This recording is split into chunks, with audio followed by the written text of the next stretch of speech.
میدونستی میتونی به دنیاهای دیگه سفر کنی؟ حالا چطوری؟ در واقع با خرید یک سری وسایل یه تفریح فوق‌العاده و رفتن به دنیای دیگه تا 10 سال برات رایگان میشه. البته برای خرید هر کدومش باید بدونی به چه چیزایی توجه کنی. حالا به چیا نیاز داری؟ ماسک، فین، وتسوت و اسنورکل.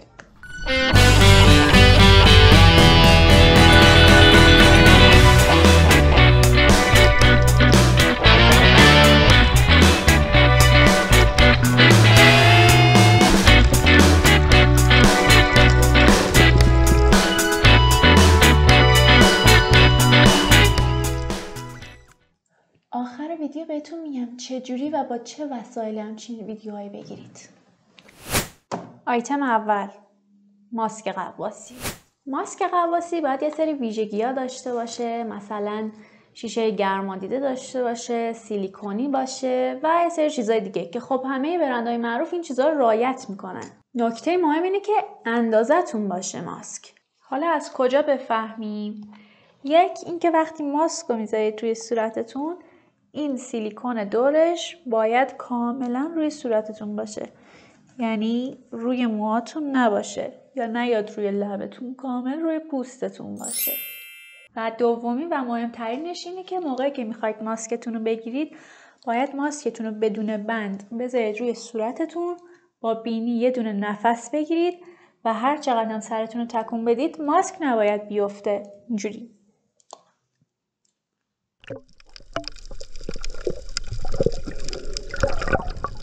نکته بعدی بند ماسکه.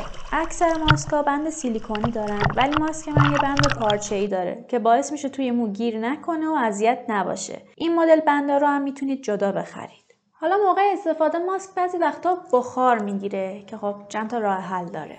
1. استفاده از ریکا. 2. اسپری ضد بخار. و برای شماره 3 رو اول باید مطمئن بشید که کسی نگاهتون نمیکنه. قیمت ماسکا و برندهای مختلفشون متفاوته، از 1 خورده شروع میشه تا هولوش 20 تومن هم ماسک هست.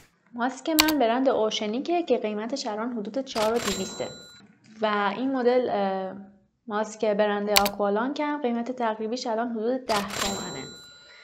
یه نکته دیگه ای که هست راجع به ماسکا اینه که هر چقدر فضای ماسک کمتر و کوچیکتر باشه، شیشه‌هاش هم کوچیکتر باشن، خیلی بهتره. همین که کمتر بخار میگیره و هم توی عمق‌های زیاد فشار کمتری به چشم میاره.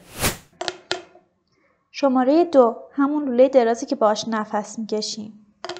اسنورکل ها 3 دستن، یا یک لوله سادن و هیچی ندارن که بهشون میگن کلاسیک، یا تک سوپاپه هستن که بهشون میگن سمی درای و در واقع اینجا یه دونه سوپاپ دارن که اگه آب از بالا بره تو اسنورکلتون با یه فوت کردن آب از این سوپاپ میاد بیرون و لوله دوباره اوکی میشه.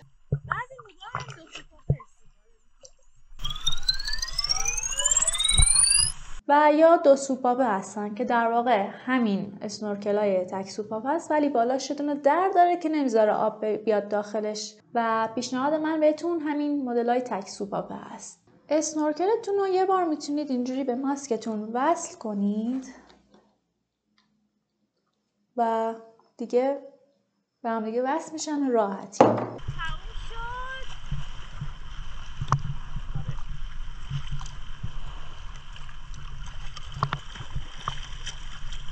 قیمت اسنورکل هم از حدود 700-800 تومن شروع میشه به بالا.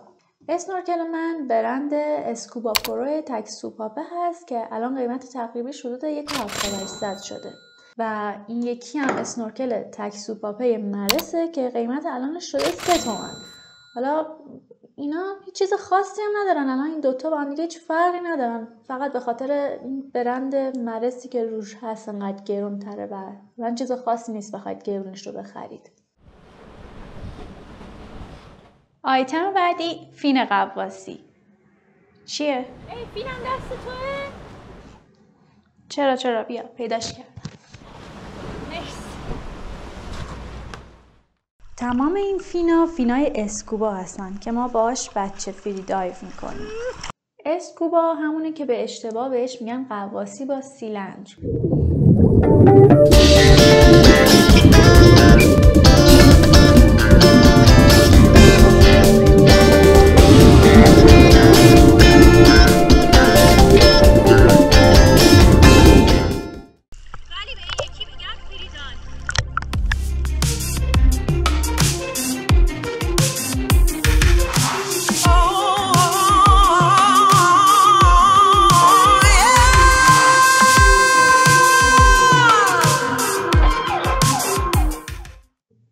حالا کار فیلم چی هست؟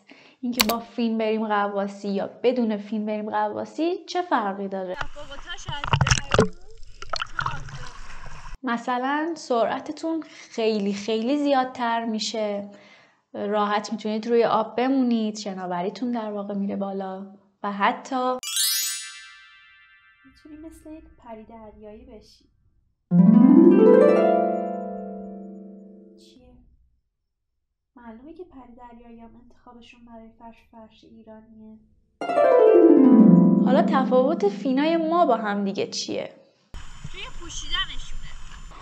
قیصریه اینجوری پوشیده میشه. هر دوی اینا فینای بدون کفشن یا به اصطلاح فول فوت یا تمام پا و فینای حرفه‌ای‌تر نیاز به کفش غواصی دارن. قیمت فینا هم دوباره متفاوته بسته به مدلشون. فین من برند آکوالانک هست که کنم این مدل اسمش انیکا باشه و الان قیمتش حدود 6 میلیونه و فین اوشنیک حدود 3700 هست. آیتم بعدی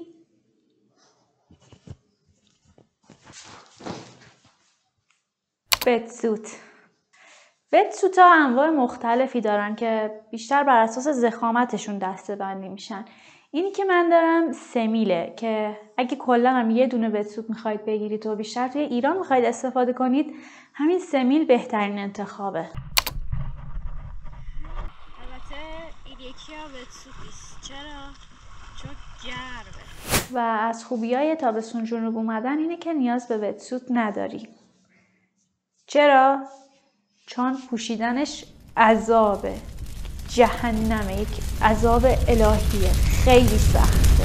کارکرد وتسوت اینجوریه که یه لایه آب بین بدنتون و خود وتسوت گیر میندازه و این آب دمای بدنتون گرم میشه و در واقع حکم عایق رو داره و شما دیگه سردتون نمیشه و همچنین شما رو از آفتاب سوختگی و نیش عروس دریایی و یه سری چیزای دیگه هم محافظت میکنه. از طرفی وتسوت شناوری زیادی هم داره و برای بهتر دایو زدن با وتسوت شما نیاز به وزنه دارید. قیمت وتسوت های سمیل از حدود 6-7 تومن هست بالا و خب البته شما میتونید استوکش رو با حدود 3-4 تومن هم بگیرید. بریم سر مبحث جذاب فیلمبرداری زیر آب. من خودم با گوپرو 12 فیلم میگیرم که خودش تا 10 متر ضد آبه، ولی خب بازم به هر حال میذارمش توی این کیسای ضد آب که ضد آبیشو بیشتر میکنه. اینم یه دسته‌ایه که روی آب شناور میمونه و در واقع اگر دستتون هم ول بشه نمیره پایین بره توی دریا. یه سری این کوچولو هم هست که باعث میشه که این کیسه بخار نگیره و میذارید داخلش به این شکل. توی کیتش یه سری فیلتر هم میاد که زیاد به درد نمیخورن، کار خاصی انجام نمیده. با گوشی هم میشه با این کاورای ضد آب فیلم گرفت. اینجا باید گوپرو اسپانسرم میشد ولی نه. و یادتون نره که البته هر نوع تجربه از غواصی ورود به یک دنیای کاملا متفاوت و خیلی جذابه.